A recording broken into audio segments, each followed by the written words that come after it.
यह मूवी है Marvel studio की और इस मूवी के स्टार्ट में हमें दिखाया जाता है कुछ क्रिएचर्स को जिनकी किलिंग के लिए कुछ इंसान होते हैं और वह उन क्रिएचर्स को मारकर हमें दुनिया की रक्षा करते हैं। फिर हमें दिखाया जाता है एक घर को जिसमें वो सभी इंसान होते हैं जिन्होंने राक्षस को मारा होता है और सभी की गिनती होती है किसने किसने राक्षस को मारा है।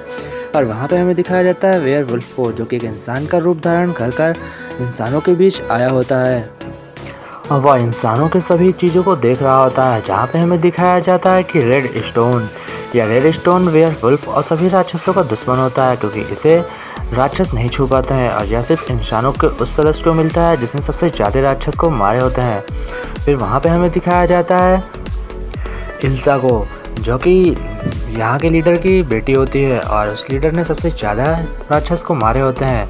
और फिर हमें दिखाते हैं जॉन को जिसने कि 67 राक्षस मारे होते हैं। वहाँ पर होती है वेलेसा, सिमोन, वॉटर्स, लिंडा और भी बहुत लोग होते हैं जो राक्षस को मारने में माहिर होते हैं। फिर हमें दिखाया जाता है कि एलिसा के पिता को जो कि एक संदूक में बंद होता है और उन्हीं की शांति के लिए वहाँ पर आए होते हैं सभी लोग जो कि राक्षस की किलिंग करते हैं और जो भी उससे ज़्यादा राक्षस को मारेगा उसे मिलेगा वह रेड स्टोन।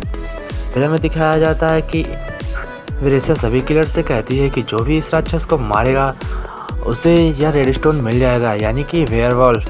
तभी वेयरवुल्फ को सब मारने के लिए वहाँ से चले जाते हैं लेकिन एलिसा को यह पसंद नहीं होता है। वह वेयरवुल्फ को देखता है पर वहाँ पर वेयरवुल्फ नहीं होता है और जो भी वेयरवुल्फ को मारता है वह उससे मार देती है। फिर हमें दिखाते हैं कि एलिसा और सियोन की फाइट हो रही है जहाँ पर एलिसा सियोन का हाथ काट देती है। फिर सियोन एलिसा पर अटैक करता है जिससे कि एलिसा सियोन के हथियार से उसे सियोन को मार देती है और सियोन को मरने के बाद फिर वहाँ पे जियोन आ जाता है। जियोन और एलिसा की फाइट होती है लेकिन और एलिसा वहाँ से भाग जाती है जो कि जाकर एक मुर्दाघर में छिप जाती है क्योंकि जियोन बहुत ज़्यादा ताकतवर होता है। और फिर हमें दिखाते हैं जैक को जो कि एक वेयरवुल्फ होता है और वह राक्षस की मदद कर रहा होता है वहाँ से भागने के लिए। तभी वहाँ पर आ जाती है लिंडा की जो और लिंडा जैक को बातें करते हुए सुन लेती है उस राक्षस से जो कि इस एरिया में आया होता है और जैसे कि मारने के लिए सभी किलर्स आए होते हैं।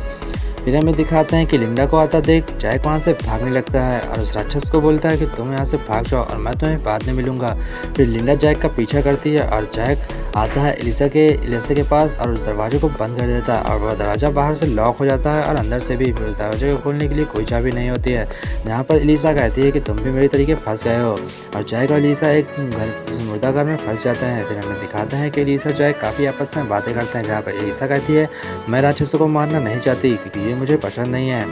यहाँ पर जैक कहता है कि सभी इंसान ऐसा नहीं होता है और मैं भी ये नहीं सोचता कि मैं राक्षसों को मारूं क्योंकि वह भी एक राक्षस होता है इसलिए वह मना कर देता है और फिर दोनों में दोस्ती हो जाती है। जहाँ पर एलिसा को कुछ याद आता है और वहाँ दरवाज़ा किसी तरीके से खोल लेती है। फिर हमें दिखाया जाता है जियोन को जो कि उस राक्षस को मारने जा रहा होता है जिसको जैक ने भगाया होता है। तभी वहाँ पर एलिसा आ जाती है और जियोन को भटका देती है जिसकी वजह से राक्षस वहाँ पर आता है और जियोन को जलाकर भस्म कर देता है। फिर हमें दिखाते हैं उस राक्षस को जिसे एलिसा उसके नाम से बुलाती है और वह काफ़ी नॉर्मल हो जाता है और फिर वह एलिसा को छोड़ देता है। फिर हमें दिखाते हैं कि जैक, एलिसा और उस राक्षस तीनों के बीच दोस्ती हो गई है।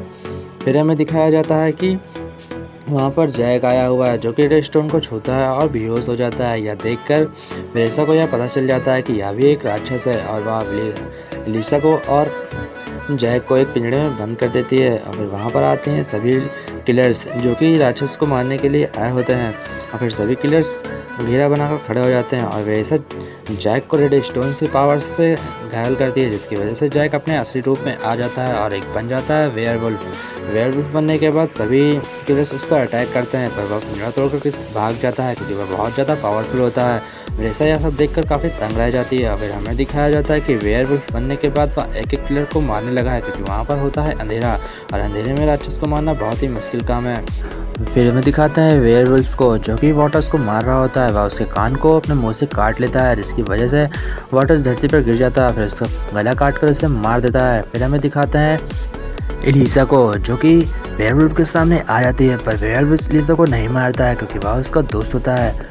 फिर हमें दिखाते हैं कि वेयरवुल्फ सभी आदमी को मार रहा है जो कि वहाँ पर खड़ी होती है और राक्षसों को चढ़ती है लेकिन वह सभी वेयरवुल्फ अकेले उन सभी लोगों को मार देता है। फिर हमें दिखाते हैं वेयरवुल्फ को जहाँ पर वैसा वेयरवुल्फ को रेड स्टोन से मारती है और वेयरवुल्फ वहाँ पर गिर जाता है। फिर हमें दिखाते हैं एलिसा और लिंडा की जहाँ पर दोनों की फाइट होती है और फाइट में लिंडा लिसा पर भारी पड़ती है, पर एल्सा वो किसी तरीके से लिंडा को मार देती है। फिर हमें दिखाया जाता है कि रेड स्टोन से फिर से वेयरवुल्फ को मार देती है और फिर वेयरवुल्फ लिंडा पर भी अटैक कर देता है और लिंडा को मारने के बाद वह एल्सा पर अटैक करता है, जिससे कि एल्सा उसे छूकर अपनी महक दे देती है और वेयरवुल्फ समझ जाता है कि यह मेरी दोस्त है और वह उसे छोड़ देता है। फिर हमें दिखाते हैं वर्सा को, जो कि रेड स्टोन से हमला करने वाली होती है एल्सा पर, लेकिन तभी वहाँ पर वेयरवुल्फ का दोस्त राक्षस दूसरा वाला जो होता है वो आकर वर्सा को जलाकर भस्म कर देता है। फिर हमें दिखाया जाता है कि वेल्सा ने रेड स्टोन को ले लिया है और वहाँ की रानी बन गई है। और फिर हमें दिखाया जाता है कि वेयरवुल्फ को, जो कि एक सुनसान जंगल में आकर बैठा होता है और जैसे ठंड लगी हुई होती है, फिर वो राक्षस उसे कॉफ़ी देता है और दोनों आपस में साथ बैठकर कॉफ़ी पी रहे होते हैं, जो कि राक्षस और वेयरवुल्फ काफ़ी खुश होते हैं और मूवी यहीं पर एंड हो जाती है। यह मूवी सिर्फ 53 मिनट की है। अगर आपको ये मूवी अच्छी लगी हो तो वीडियो को लाइक जरूर करिएगा। धन्यवाद।